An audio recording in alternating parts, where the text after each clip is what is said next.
Coming up on this Monday edition of Newsline at Noon, senior diplomats from the US and China making back-to-back visits to Seoul this week are expected to deliver their different positions on the possible deployment of a US missile defense system to the peninsula.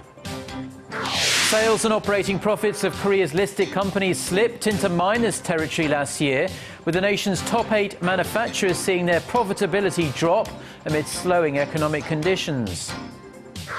Plus, 3 British teenagers who attempted to travel to Syria to join the Islamic State group have been arrested and deported to the UK, where they face terrorism charges. These stories and more on Newsline at Noon.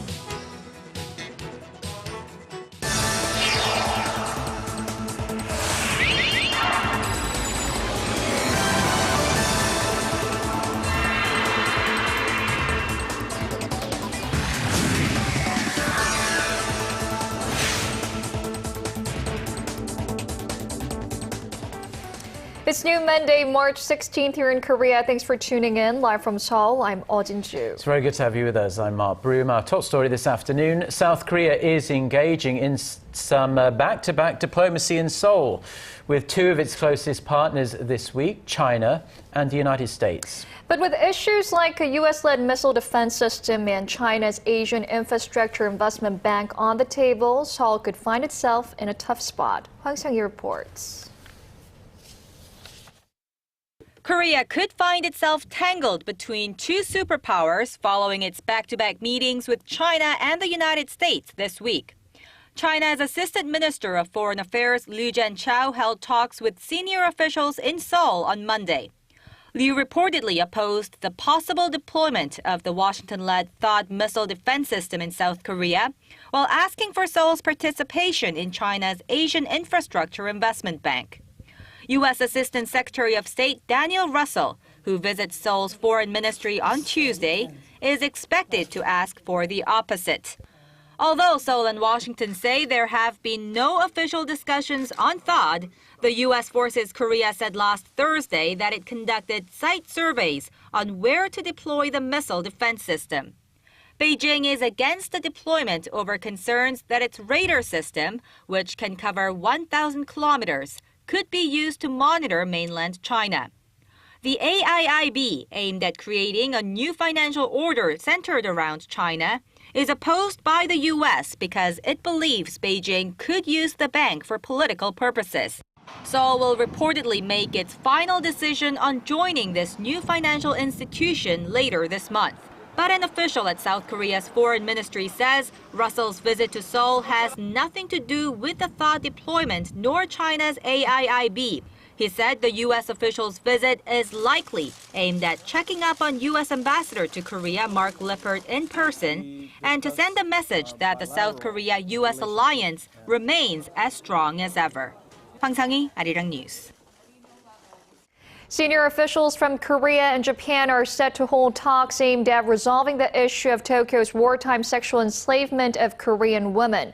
Seoul's foreign ministry says Korea's chief delegate Lee Sang-duk will meet with his Japanese counterpart Junichi Ihara in Seoul on this Monday. It's the 7th meeting of its kind, but the 2 sides have yet to make any substantial progress on the highly emotive subject. Seoul has called on Tokyo to take sincere steps to compensate the aging victims, but Japan insists the matter was settled through a bilateral treaty signed in 1965. These talks come a matter of days before the first trilateral foreign ministers meeting between Korea, China, and Japan in 3 years. Korea's finance minister is calling on the leaders of Korea's public and private financial institutions to support the government's efforts to push through structural reforms aimed at boosting the sluggish economy. Speaking at a dinner in Seoul on Sunday, Choi Kyung-hwan said they should come up with new value-added services and create more employment opportunities in the financial sector. Now, the number of jobs in the financial sector has been contracting in recent years, a point that has disappointed the minister. Earlier this month, Che said the sector was broken and can't even pay taxes because it's not making money. He also pointed out the country's financial industry sector is only making up 5% of the country's GDP, far short of the government's 10% target rate. Representatives from the government, the presidential office and the ruling Saenuri party have agreed to raise the minimum wage to a suitable level. The three groups, however, failed to define what suitable is during their meeting on Sunday. A senior official from the presidential office also called for cooperation to boost the economy and stabilize people's livelihoods. Let's take a listen to what he had to say. The government, ruling party and the presidential office should work together to pass pending bills that would create more jobs for our people and especially for the younger generation.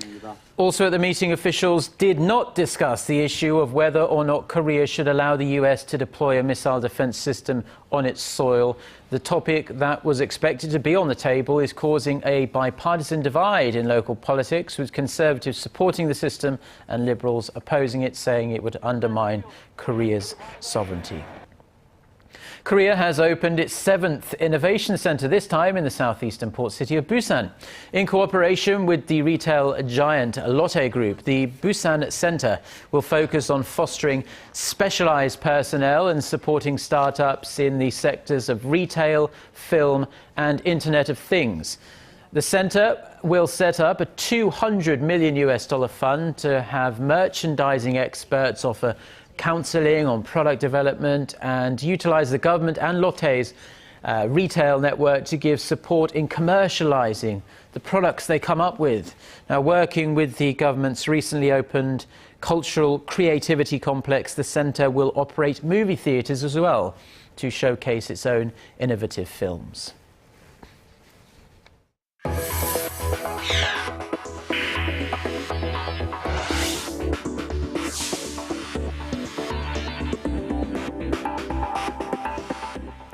In the export-driven Korean economy, manufacturers account for the vast majority of the revenue generated by Korea's listed firms. But last year was one to forget for a number of the country's biggest companies, with many seeing their sales and profits slump. Song Ji-san has more. Korean manufacturers entered a phase of negative growth last year. According to the Federation of Korean Industries on Monday, sales of over 1,000 listed companies decreased 1.5% as of the third quarter of last year, compared to the same period a year earlier. Profit growth also slowed to negative 18% last year, from a 1% growth in 2013. The trend was more noticeable among manufacturers, which account for more than 70% of the firms surveyed. Their combined profit dropped from $75 to $62 billion, a 23% fall from a 9% expansion in 2013. 7 out of Korea's 10 largest companies in terms of revenue saw their profits drop 30% on average on slumping domestic demand, coupled with slowing exports due to weakened global demand. And that includes Korea's largest companies and conglomerates like Samsung Electronics, Hyundai Motor Group, SK, and Hanwha. Officials at the Federation of Korean Industries say manufacturers need government support for more business-friendly policies. They say such a slowdown could dent the pace of new job creation and facilities investment. Industry analysts point out that companies first need to restructure and cut costs to improve their profitability. Song Ji-sun, Arirang News. And with a protracted economic slump, last year was a bad year for Korean companies in another aspect as well. In 2014, the number of Korean firms recording a decline in their credit ratings reached a 15-year high. According to the Korea Investor Service on Monday, only 15 of some 370 companies saw their credit ratings rise, while about 40 suffered a downgrade last year. The figures represent the lowest and highest within a 15-year period since 1999. By industry, manufacturing companies saw the largest number of ratings downgrades, followed by the services and financial sectors. Now, local companies, particularly those that are majority owned by foreign shareholders, boosted their dividend payouts last year. This is in contrast to lower dividend payments typical of Korean companies. Of the combined $14 billion in dividends paid by 885 listed companies in Korea, around $5 billion was paid to foreigners. That's a near 19% increase from the previous year. Now, this was particularly evident with Korea Korean smartphone maker Samsung Electronics, which had 52% of its shares held by foreign investors last year, an increase of 3% from the previous year. The company paid $2.7 billion in dividends, an increase of nearly 40% from the previous year. Now, despite the high college entrance rate, the youth unemployment rate in Korea is particularly high. It's a trend that's pushing college students to try and get a jump on the competition by joining clubs that prepare their members for the job hunt. Eoh Jin-joo reports. One of the excitements for a Korean freshman is participating in a 동아리, the Korean word for an extracurricular club at a university. And these days, the most popular clubs are those that will help students prepare for getting a job, such as management or startup clubs. The open spots in our club filled up in just 5 days. That's led to a fierce competition for entry to the clubs. What you see here is not a job interview. These seniors are testing freshmen on whether they are qualified to be a member of their group. All this competition seems to have helped as many club members have successfully entered the workforce. We believe that once we go through the club's curriculum and events, we build up the knowledge and traits that are needed in the workplace. The rise in the number of extracurricular clubs has followed the rise in Korea's youth unemployment rate, a problem that can't be solved solely by higher education. Despite a university entrance rate of around 70%, statistics show that it's not easy for graduates to get a decent job. According to a recent study, less than 6 out of 10 university students were confident they would get the job they wanted. The clubs may help with the job hunt and they may be popular, but there are also concerns. A university is not only a place to prepare for getting a job, it's a place to build up one's knowledge of the humanities and social relations.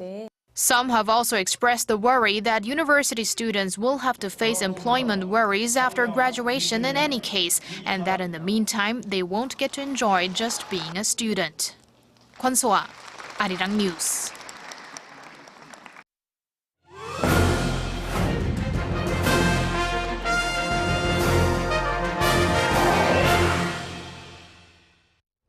Now, if you're thinking about going green with your next auto purchase, this next report could help you make up your mind. Right. Hybrid cars are clearly more fuel efficient and better for the environment, but the question is, are those benefits enough to make up for the higher sticker price? Yes, on this week's Industry Insight, our Kim Ji-yeon kicks the tires of one of the most popular hybrids on the Korean market.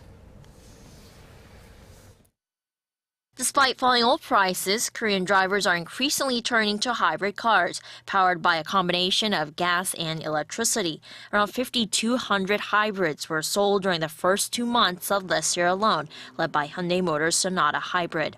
The driving force behind the hybrid's popularity is a change in public perception, as myths surrounding hybrids are debunked.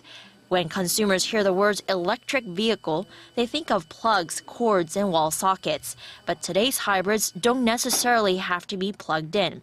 Auto engineers have developed a system known as regenerative braking that helps cars retrieve and store energy.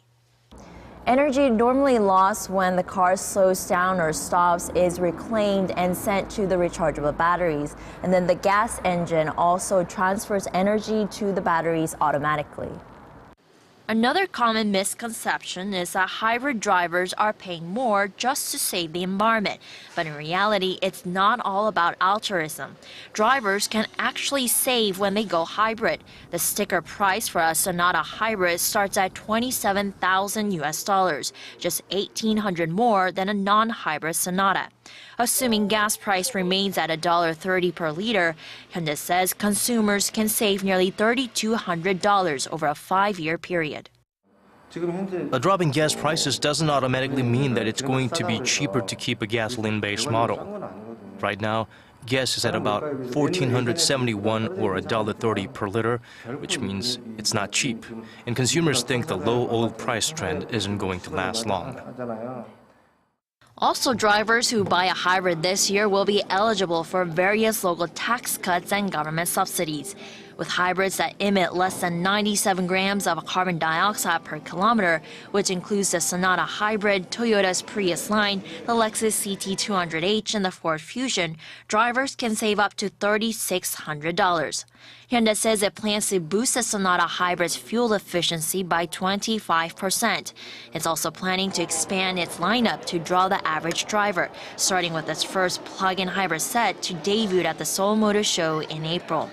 Hyundai Motor Group Chairman Chung Mong-gu laid out plans to invest $73 billion into its facilities and R&D divisions through 2018. 85% of that will go towards improving standards, including plans to develop future hybrids. Kim Jung, Arirang News. The annual session of China's top legislative body drew to a close on Sunday. The focus this year was on setting Beijing's policy direction to reach its growth target of 7% and pushing ahead with sweeping reforms. Son Jung-in tells us more. This year's National People's Congress session came to an end Sunday with a focus on maintaining the policy direction of what the leadership called the new normal. Under the conditions, the government aims to balance steady growth in a law-based society, which are the strategic goals President Xi Jinping has stuck to since taking power in 2012.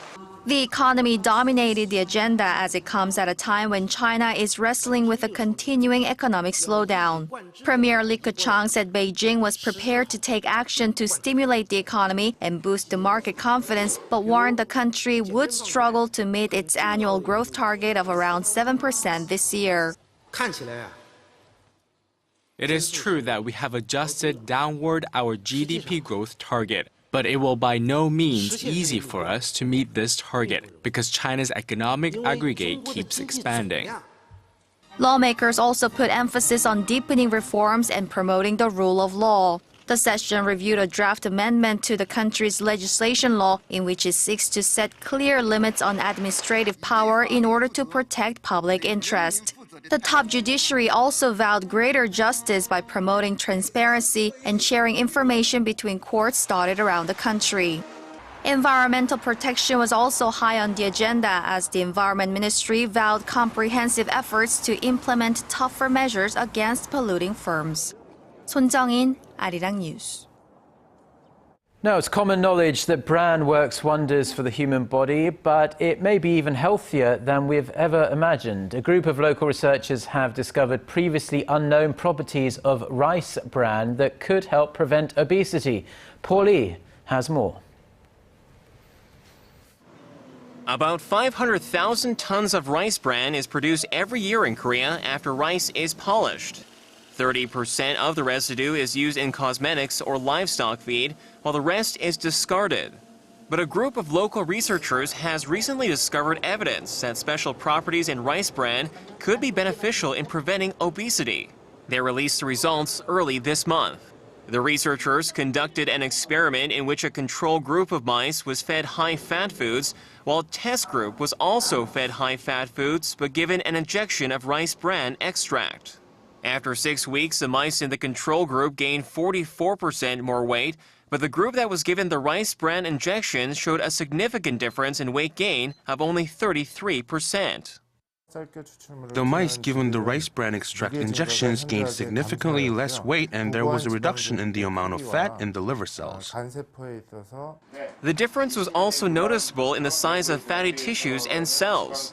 The mice in the high-fat control group had enlarged cells, but the mice in the rice bran group saw no change in their fatty tissues.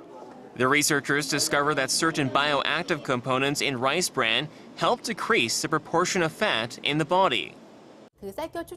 Through animal testing, we've proven that rice bran is effective in fighting obesity. It could be used to make health functional food or medicine. After confirming the effectiveness and safety of rice bran in humans, the researchers anticipate the results will transform the unused raw material into a high-value product, all the while tackling the oversupply of rice in the country. Paul Yi, Arirang News.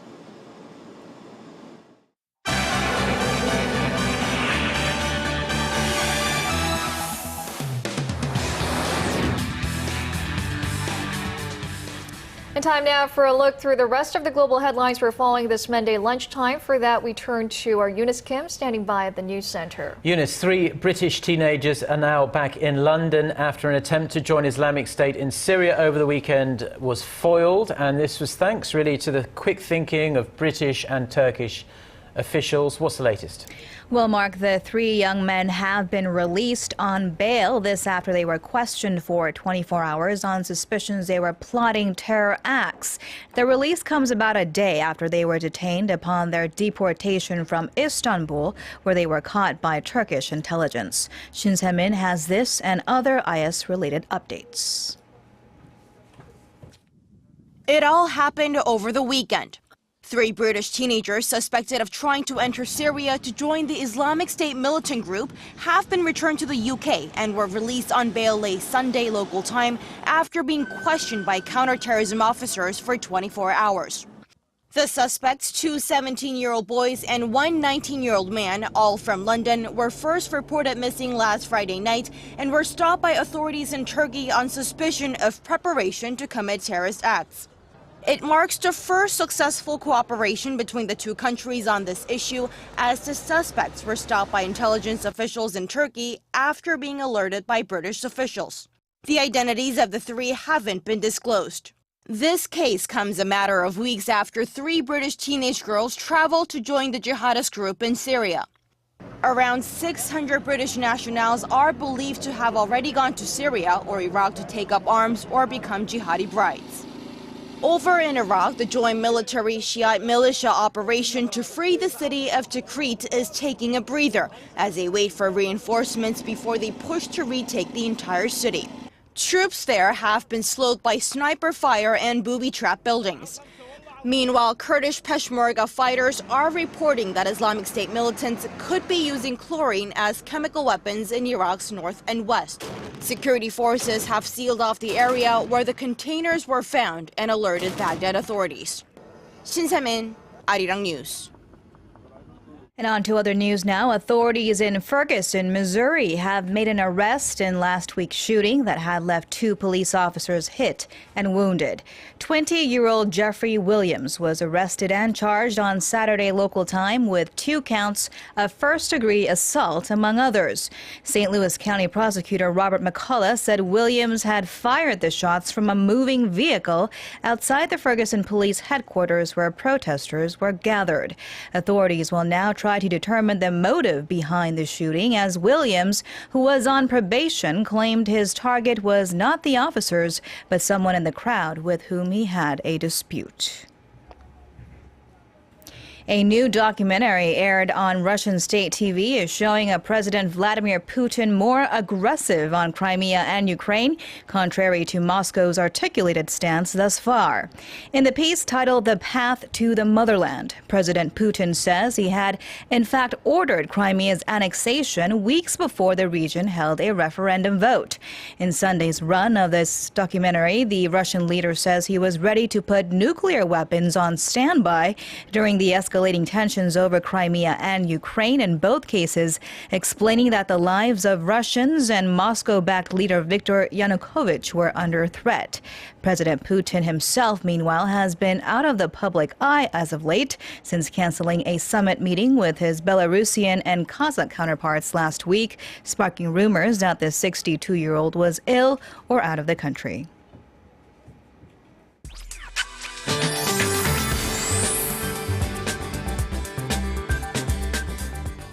Well, spring is finally here. In fact, it will feel like mid-spring with highs getting up to 16 in the capital and 22 over in Gwangju. But it's still quite chilly when the sun isn't out, so dress accordingly. Now, air quality levels will remain at a normal range and the skies will brighten up, but the dry weather continues with the dry weather advisory in effect for most parts. And it's been a week now with the dry weather watch in place here in the capital.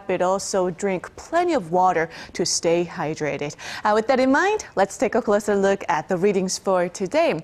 So while the daytime high here in Seoul will hike up to 16, Daegu and Busan will rise to 20 and 18 respectively. And as for the other regions, Jeju Island and Daejeon should see a high of 17 and 19 respectively, and Dokdo peaks at 13. Now the readings look to be promising this week. Then we have rain in the forecast nationwide on Wednesday, which could linger into Thursday morning. Well, that's all for Korea, and here's international weather for viewers around the world.